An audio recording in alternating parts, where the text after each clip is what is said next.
अस्सलाम वालेकुम। Supreme court से मैं हूं इब्रार हुसैन अस्तोरी और नाज़रीन, आज सुप्रीम कोर्ट में दो दरख्वास्तें दायर हुई, एक इलेक्शन कमीशन की जानिब से और एक पाकिस्तान तहरीक इंसाफ की जानिब से दायर की गई। इन दोनों दरख्वास्तों में क्या मौक़िफ़ इख्तियार किया गया और ये दोनों दरख्वास्तें किस किस इशू के ऊपर दायर की गई हैं।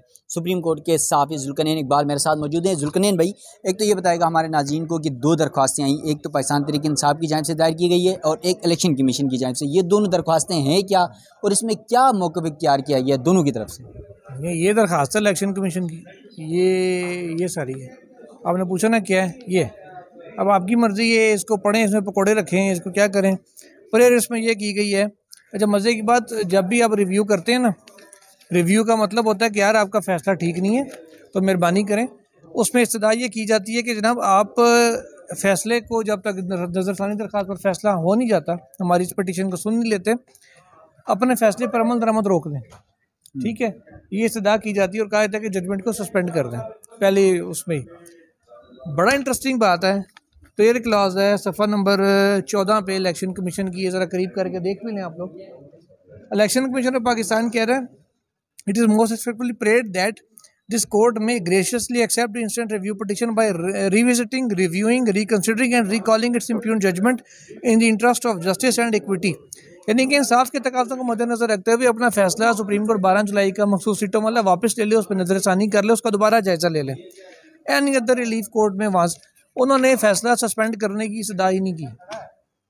अच्छा, इलेक्शन कमीशन, हाँ जी, बल्कि उन्होंने, मैं आपको ये भी दिखा देता हूँ, इलेक्शन कमीशन ने ये पेज नंबर 13 पे पैराग्राफ नंबर 2 है, ये एंड पे, ये देखें, इसमें उन्होंने लिखा है ECP implemented the judgment to the extent of 39 candidates in due deference of learned court and also sought clarification from August court but the same not be taken to prejudice the instant review petition। कहते हैं हमने जुज़वी तौर पे यानी 39 की हद तक अमल दरामद भी कर दिया, तो सस्पेंशन भी नहीं मांग रहे, अमल दरामद भी कर रहे हैं, 41 की हद तक वजाहत भी मांगी हुई है।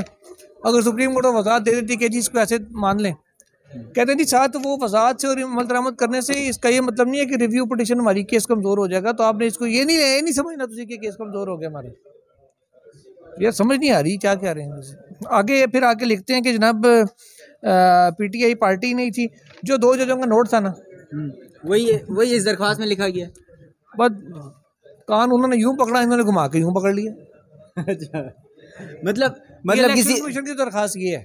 अच्छा, मतलब पाकिस्तान तहरीक इंसाफ को किसी तरह भी इन्होंने कहा 8 जजों ने तो गलत फैसला किया, जो किया काजी फाइजीसान ने, जमाल मंदोखेल साहब ने और या अफरीदी साहब ने भी गलत किया। उन्होंने कहा जी नहीं, हमने तो, ये मैं आपको पढ़ के सुनाता हूँ, वो कह रहे थे हमने तो किसी भी फैसले की जो है ना गलत तशरीह नहीं की। मैं पढ़ के सुनाता हूँ आपको।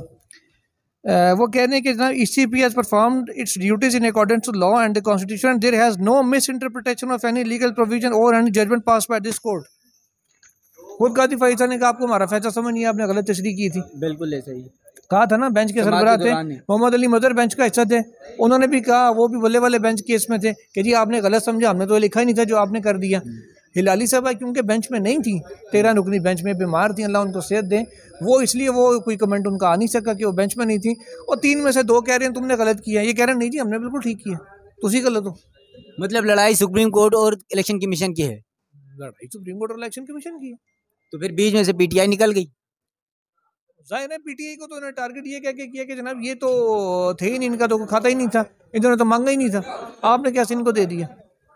वही वो गल वही है, वो जो उन्होंने किया ना 2 जजों वाली, जो नोट था 2 जजेस का, जस्टिस नईम अफगान और अमीनुद्दीन खान का। हाँ जी, नोट। अच्छा, कि अपना जुल्करनैन भाई, अब ये इलेक्शन कमीशन तो आ गया, अब होगा क्या? सुप्रीम कोर्ट क्या करने जा रही है? अपने फैसले पर अमल दरामद कराएगी, पार्लियामेंट की कानून साजी पर अमल कराएगी, क्या कुछ करेगी? सुप्रीम कोर्ट 2 चीज़ें तयशुदा हैं।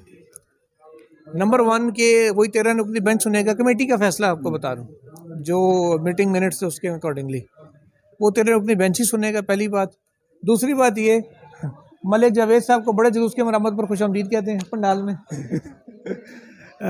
ये एडिशनल अटॉर्नी जनरल थे मलिक जावेद वैन साहब।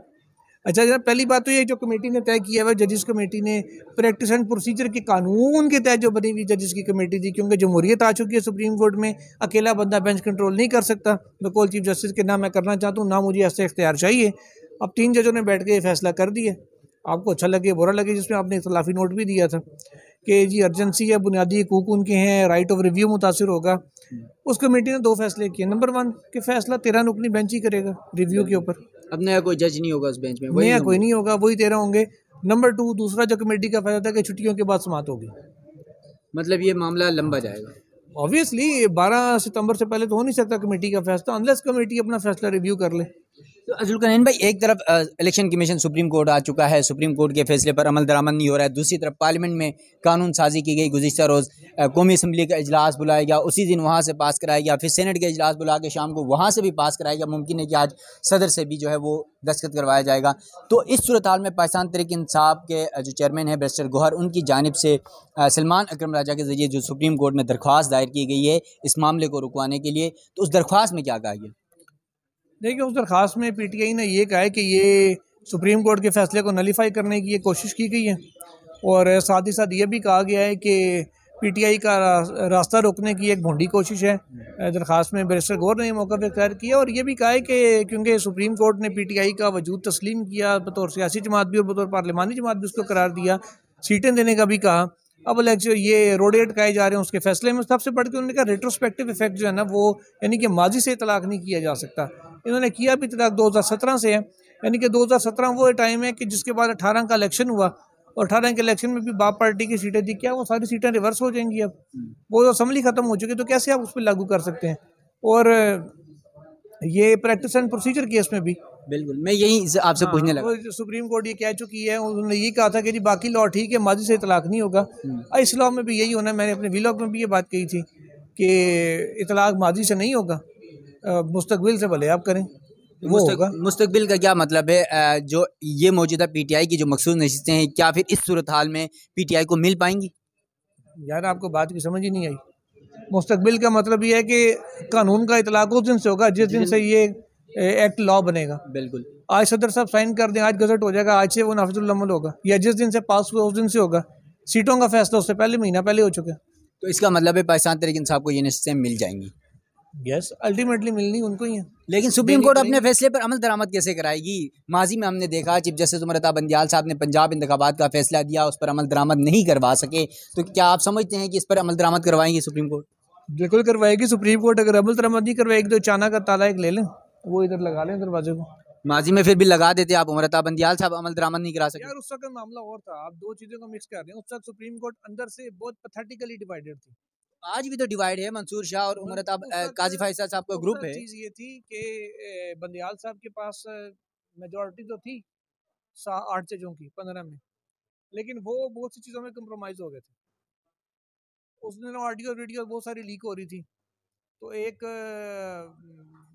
बस छोड़े, उस डिटेल में नहीं जाते। तो बंदियाल साहब वाज ऑन, कह लें कि वो इतने पंगेबाज थे भी नहीं। हाँ, वो शरीफ थे बिल्कुल। वो बेसिकली ना उनकी जो पॉलिसी थी, मैंने अपने व्लॉग में भी एक बार कहा था, वो चाहते थे कि मैं राइट लेफ्ट बैठे या दाएं बाएं मैं सबको राजी रखूं। तो सबको राजी रखने के चक्कर में इंसान खुद जलील होता है। वो बंदियाल साहब के साथ वही हुआ। अच्छा जुल्करनैन भाई, आखिरी सवाल है आपसे। सुप्रीम कोर्ट का ये फैसला मौजूद है, काजी फैसल साहब खुद ये कह चुके हैं कि पाकिस्तान तहरीक इंसाफ सियासी जमात है, पार्लिमानी जमात है, वो अपना फैसला दे चुके हैं इसी केस के ऊपर, पीटीआई की मखसूस नशिस्तों के ऊपर। आप क्या समझते हैं कि आज तक पीटीआई ये तनकीद कर रही थी, काजी फैसल साहब ने ये किया, हमारे खिलाफ वो किया, क्या एक मौका नहीं है काजी साहब के पास रिटायरमेंट से पहले कि वो अपने इस फैसले पर अमल दरामद कराए? देखिए, काजी साहब तो माइनॉरिटी में है, वो माइनॉरिटी जजमेंट पे कैसे इंप्लीमेंट करा सकते हैं? जो दिगर 8 जजेस का फैसला है उस पर बतौर चीफ जस्टिस, वो उस फैसले से इतफाक ही नहीं करते, अमल दरामद क्यों करवाएंगे? वो करवाना तो चाहिए, क्योंकि ऑर्डर ऑफ द कोर्ट है कि एक जज का ये उसका नहीं होता। एक बात याद रखें कि 13 रुकनी बेंच ने केस सुना था, ये फैसला 13 रुकनी बेंच का है।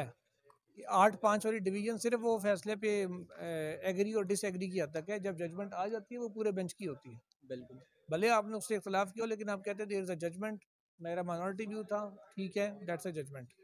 तो ये 13 नुकरी बेंच का फैसला है। अब बीच में से 2 जजों ने तो कह दिया जी ना अमल करो।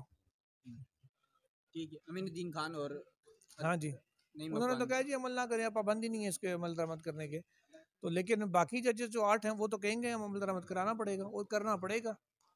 चलिए, थैंक यू जुल्करनैन भाई मेरे साथ मौजूद थे, और यकीनन सुप्रीम कोर्ट में आज 2 दरख्वास्तें, एक इलेक्शन कमीशन की जानिब से नज़रसानी दरख्वास्तें दायर की गई हैं। सुप्रीम कोर्ट के जो 12 जुलाई का फैसला था जिसमें पाकिस्तान तहरीक इंसाफ को 13 रुकनी लाचार बेंच ने 8-5 के तनासुब से मखसूस नशस्तें देने का फैसला दिया था। 15 दिन के अंदर नशस्तें देने के लिए कहा गया था अदालती हुक्म में, लेकिन कल 15 दिन ख़त्म हो गए और आज इलेक्शन कमीशन ने इस पर नज़रसानी दायर की और कहा कि अपना जो 12 जुलाई का फैसला है वो उस पर नज़रसानी की जाए। दूसरी जानिब पार्लियामेंट और कौमी असम्बली और सेनेट से जो गुज़िश्ता रोज़ हुकूमत की जानिब से कानून साजी की गई, इलेक्शन एक्ट 2017 में तरमीम करके 2024 तरमीमी बिल लाया गया और एक ही दिन में जहां कौमी असम्बली से पास कराया गया, सेनेट से पास कराया गया और फिर वो सदर ममलिकत को भिजवा दिया गया। आज मुमकिन तौर पर वो भी पास हो जाएगा। और जिस तरह जुल्करनैन भाई ने बात की कि इसका इतलाक़ माजी से होगा, यानी 2017 से होगा, ये मामला है तो पाकिस्तान तहरीक इंसाफ बैरिस्टर गौहर की जानिब से बजरिए जो